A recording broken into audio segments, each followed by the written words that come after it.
Welcome back to another episode of Insects for Fun. Today, we're talking about some of the craziest things that happen in the world of insects that affect us the most. You see, every so often, something incredibly weird happens with insect populations. Most of the time, they tick along quietly in the background. Predators eat some, weather kills some, plants dry out, and everything stays more or less the same in balance. But then, suddenly the gears slip. A species that was just there becomes everywhere. Today's question is, what turns a regular insect into a plague insect? And are we possibly to blame? Insects are really good at growing fast. Give them food, warmth, in a few weeks without too many things trying to eat them, and their numbers can double, triple, even explode. That's just how they're built. But in nature, we almost never see that potential, because a lot of things hold them back. We call these density-dependent factors: predators, parasitoid wasps, fungal disease, plant quality, weather, and even the insects getting in each other's way.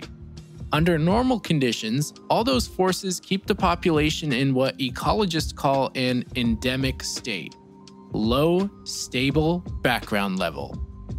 An outbreak is when those controls either weaken or disappear long enough for the insect to do what it's genetically primed to do: reproduce like crazy. Sometimes it's a single trigger, a run of warm, wet weeks that create lush new plant growth. Sometimes it's several small things lining up: a mild winter followed by an early spring, plus stressed plants. This is a recipe for disaster, because insects don't suddenly become superpowered. Conditions just stop saying no.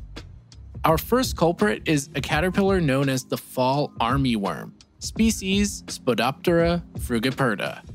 This caterpillar is native to the Americas, where it lives perfectly at home among rows of maize, sorghum, and rice. And for centuries, it stayed put. But then in 2016, something changed.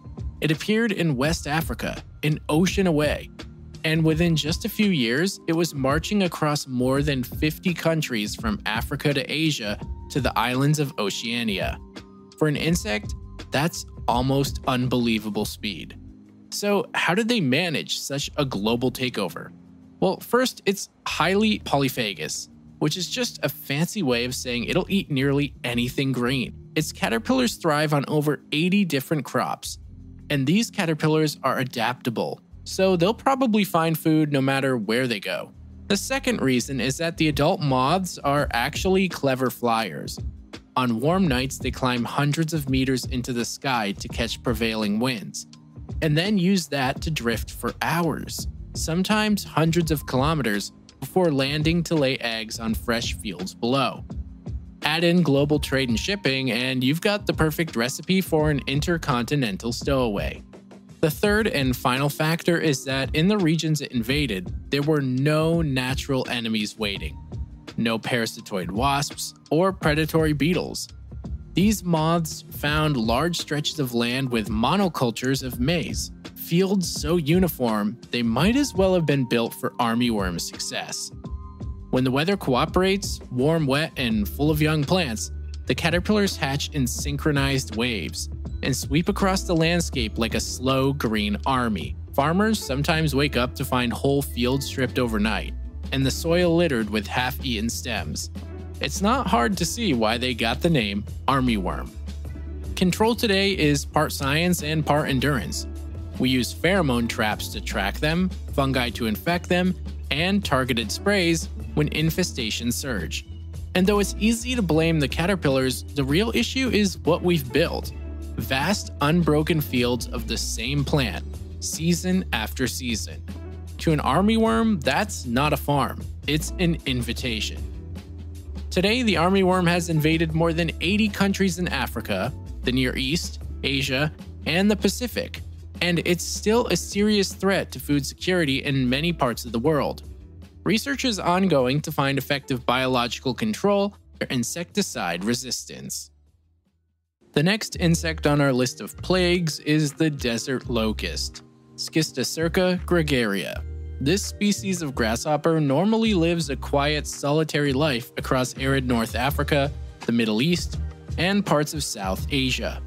But when rainfall and humidity rise after unusual Indian Ocean storms, like in late 2019, their environment changes dramatically.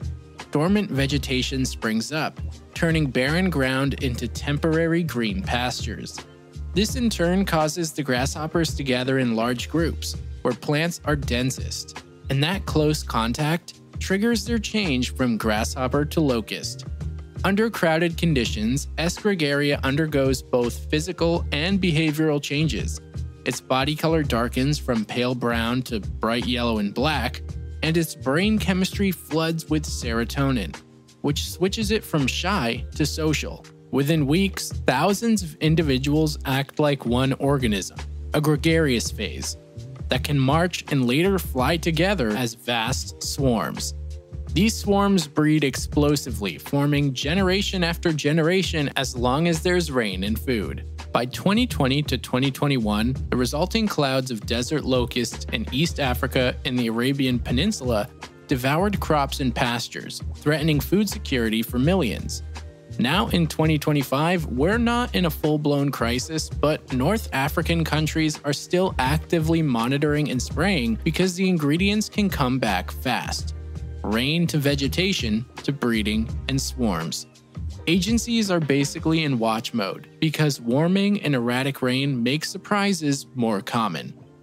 Locusts are basically the model organism for outbreaks because they've always gotten a lot of press, but also their plague recipe is so easy to see and follow. Number 1. Start small. Scattered populations in deserts. Number 2. Get rain. Plants grow, locusts breed. Number 3. Crowd together. Crowding changes their behavior and even color. And then lastly, they become migratory. Now it's a moving wall of mouths. The swarm is the consequence of several permissive steps that we just didn't block. Now let's turn our attention to one of the most quietly devastating plagues of our time, the bark beetles. We've talked about these on the show before, but as a quick visual recap, these are tiny rice-sized insects, often brown. And though they might be incredibly small, when conditions align, they can bring down entire forests. One example is the mountain pine beetle, Dendroctonus penderosae. It's native to western North America, and under normal conditions, it plays an important ecological role, recycling dead and dying trees. But in recent decades, it's gone from forest custodian to forest conqueror. Across Canada and the US, it's killed millions of hectares of pine. In Canada alone, outbreaks since the year 2000 have spread over an area larger than some countries. I think many of us can agree that recently winters have warmed, meaning beetle larvae that used to die in deep freezes now survive in huge numbers. We've also been getting summers that are longer and hotter, giving these beetles time for an extra generation each year. These longer summers have also caused drought and stressed trees, leaving them too weak to defend themselves with resin. And of course, there's also human forestry, which, like our farm example earlier, has created vast, even-aged stands of trees. An all-you-can-eat buffet for bark beetles. But there are a couple twists we haven't seen yet in our earlier examples. These beetles bring symbiotic fungi along with them, and these fungi clog tree vascular systems, helping the beetles overcome their defenses. Also, once a number of beetle bores into a tree, they start their second hidden tactic, releasing chemical signals, aggregation pheromones, which rally up nearby beetles.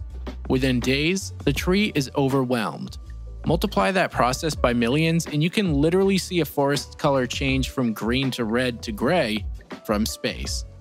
But coming back down to Earth, we're going to wrap up with a story more than a century old. But it's still shaping pest control today. That would be the saga of the cottony cushion scale, Eiseria purchasii. This story starts in California, back in the late 1800s. Citrus groves stretching to the horizon, and the pride of a booming agricultural state. But what they didn't know was that an incredibly destructive invader was on the way from Australia, in the form of a tiny waxy white blob that can multiply until tree branches sag beneath their cottony masses. This scale insect managed to make it onto American soil around 1868 on a shipment of plants from Australia. The reason this was so disastrous was because it escaped its natural enemies back home, and the local predators just couldn't keep up. The infestation became so bad that by 1888, citrus growers were desperate, until two entomologists, Charles Valentine Riley and Albert Coabele, proposed something radical. Instead of more chemicals or pruning, they would import the one predator they knew from Australia, a small ladybird beetle commonly called the Vidalia beetle, species Rhodalia cardinalis. Thankfully, it was a perfect match, and that beetle's larvae devoured scale insects like popcorn. Within a year, the beetles were everywhere in the groves, gorging on the pests until the trees were clean.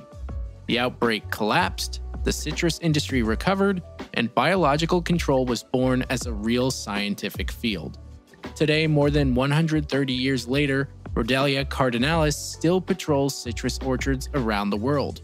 The story has become a model of ecological balance restored, not with poisons, but with partnership. The thing though is that even today, outbreaks of cottony cushion scale still occur when the balance slips, often when pesticide use wipes out the beetles meant to control them. Insect plagues aren't glitches. They're extreme versions of normal insect life: reproduction, feeding, and dispersal, happening in a moment when nothing stops them. Sometimes nature reins these pests in.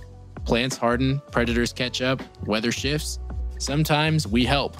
We release a predator, we change planting schedules, and we restore diversity. But every time you hear about a forest dying from beetles or a new caterpillar marching across 3 countries in a year, remember it's the animals doing what they know how to do, and we're making it possible. Thank you as always for listening. Please make sure to rate the show 5 stars wherever you can. And of course, if you would like to support the show, you can check out the Patreon where I release monthly bonus episodes. You can get vlogs and other bonus content. And you'll hear from me again pretty soon.